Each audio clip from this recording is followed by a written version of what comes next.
بسم اللہ الرحمن الرحیم الحمد للہ رب العالمین والصلاة والسلام علی سید الانبیاء والمرسلین حضرت سیدنا عبداللہ بن عمر رضی اللہ تعالیٰ عنہ بیان فرماتے ہیں کہ نبی رحمت علیہ السلام کی خدمت اقدس میں کھجور کے درخت کا گھابا پیش کیا گیا۔ نبی رحمت علیہ السلام اسے تناول فرمانے لگے اور ساتھ ہی ساتھ ارشاد فرمایا کہ بعض درخت ایسے ہوتے ہیں جن کی برکت مسلمان کی برکت کی طرح ہوتی ہے، یعنی وہ برکت میں مسلمان کے مشابہ ہیں۔ تو حضرت سیدنا عبداللہ ابن عمر رضی اللہ تعالیٰ عنہ بیان فرماتے ہیں کہ میں نے خیال کیا کہ اس سے آپ صلی اللہ تعالیٰ علیہ وآلہ وسلم کا اشارہ کھجور کے درخت کی طرف ہے۔ میں نے سوچا کہ میں حضور علیہ السلام کو بتاؤں، کیونکہ ایک اور روایت میں ہے کہ حضور علیہ السلام نے سوال کیا تھا کہ کون سا درخت ہے جو مسلمان کے مشابہ ہے۔ تو جب میں نے دیکھا پیچھے مڑ کر تو مجلس میں 9 لوگ موجود تھے اور وہ سب کے سب مجھ سے بڑے تھے اور میں ان میں سب سے چھوٹا تھا۔ تو میں نے خاموشی میں عافیت سمجھی کہ مجھ سے بڑے جب موجود ہیں تو میرا حق نہیں بنتا کہ میں جواب عرض کروں۔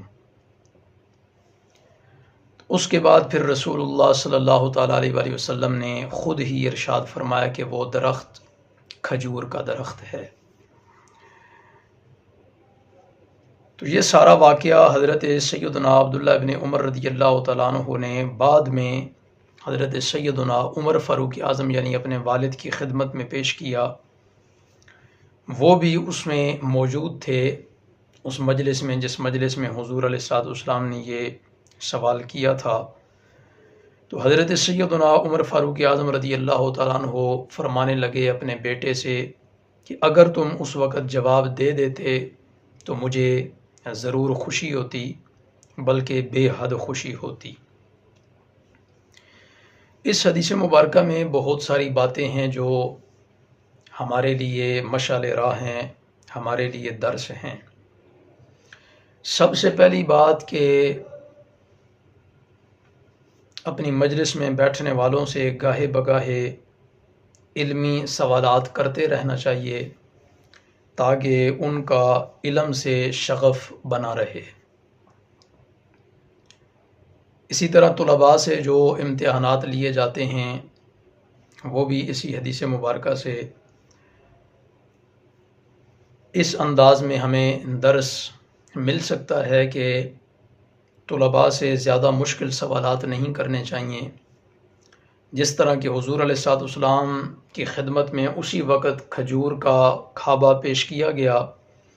تو اب وہ حضور علیہ السلام کے ہاتھ میں ہے، یعنی کہ اشارہ بھی مل گیا،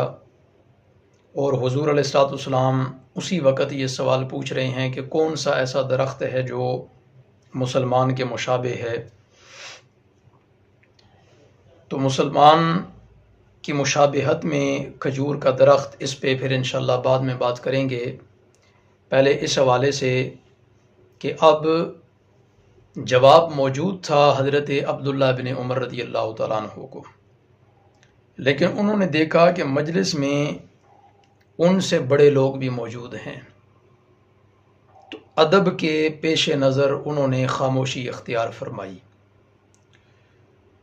کوئی ایسا موقع ہو کہ جہاں بولنا ضروری ہو، خلاف شرع کوئی امر بھی واقع نہ ہو رہا ہو،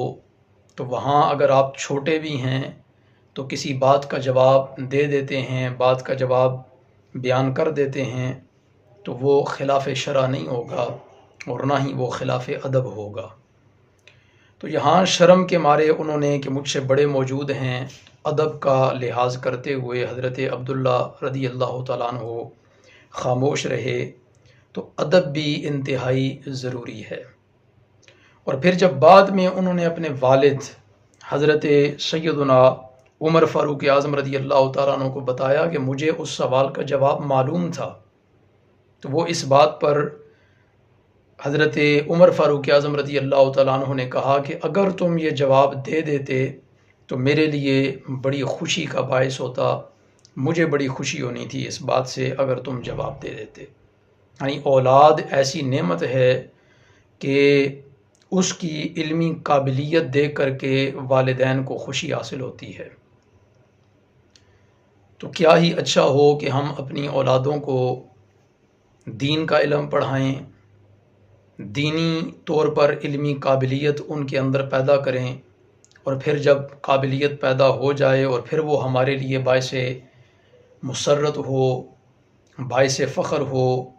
تو یہ حضرت سیدنا عمر فاروق اعظم رضی اللہ تعالیٰ عنہ کی ایک سنت بھی شامل ہو جائے گی۔ اللہ رب العزت ہمیں اپنی اولادوں کی دینی بنیادوں پر تربیت کرنے کی توفیق عطا فرمائے۔ اب آتے ہیں اس بات پر کہ کھجور کا درخت جو حضور علیہ الصلوۃ والسلام نے ارشاد فرمایا کہ بعض درخت ایسے ہوتے ہیں کہ جن کی برکت مسلمان کی برکت کی طرح ہے۔ اب کھجور کے درخت کو اگر دیکھا جائے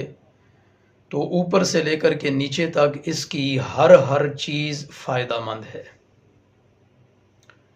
اس کے پتے ہیں تو وہ بھی فائدہ مند ہیں، اس کی جو چھال ہے وہ بھی فائدہ مند ہے، اس کا تنا ہے وہ بھی فائدہ مند ہے، تو اس کا پھل کھجور وہ بھی فائدہ مند ہے، پھر اس کھجور کے اندر گٹھلی وہ بھی فائدہ مند ہے، پھر اس کی جڑیں وہ بھی فائدہ مند ہیں۔ المختصر کہ کھجور کے درخت کی ہر چیز فائدہ مند ہے، یعنی ہر چیز کسی نہ کسی استعمال میں لائی جاتی ہے اور اس سے فائدہ حاصل کیا جاتا ہے۔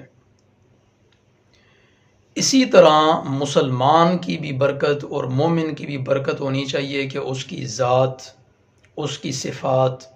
اس کے اقوال، اس کے افعال، یہاں تک کہ بندہ مومن کا ہر کام جو ہے وہ باعث برکت ہونا چاہیے۔ اب کھجور کے ساتھ اس کی مثال جو رسول اللہ صلی اللہ تعالیٰ علیہ وسلم بیان فرما رہے ہیں، تو کھجور کی برکت جس قدر ہے اسی قدر مومن کی برکت ہے۔ لیکن آج ہمیں غور و فکر کرنا چاہیے کہ جس طرح کھجور کا درخت تو اس کی ہر چیز قابل استعمال ہے، کیا بندہ مومن جو ہے، مسلمان جو ہے، اس کا ہر کام برکت والا ہے؟ اس کا ہر فعل رحمت والا ہے؟ اس کی ذات سے کسی کو تکلیف تو نہیں پہنچ رہی؟ اس کے افعال سے کسی کو تکلیف تو نہیں پہنچ رہی؟ اس کے کردار سے کسی کو تکلیف تو نہیں پہنچ رہی؟ اگر پہنچ رہی ہے تو پھر خدا را اپنے آپ کو ایسا بنائیں کہ آپ سر سے لے کر پیر تک ہر کسی کے لیے راحت ہوں، سر سے لے کر پیر تک آپ ہر کسی کے لیے باعث برکت ہوں، آپ کی ذات کسی کے لیے تکلیف کا باعث نہ ہو بلکہ راحت کا باعث ہو۔ آپ کی ذات، پھر آپ کی صفات، پھر آپ کا کردار،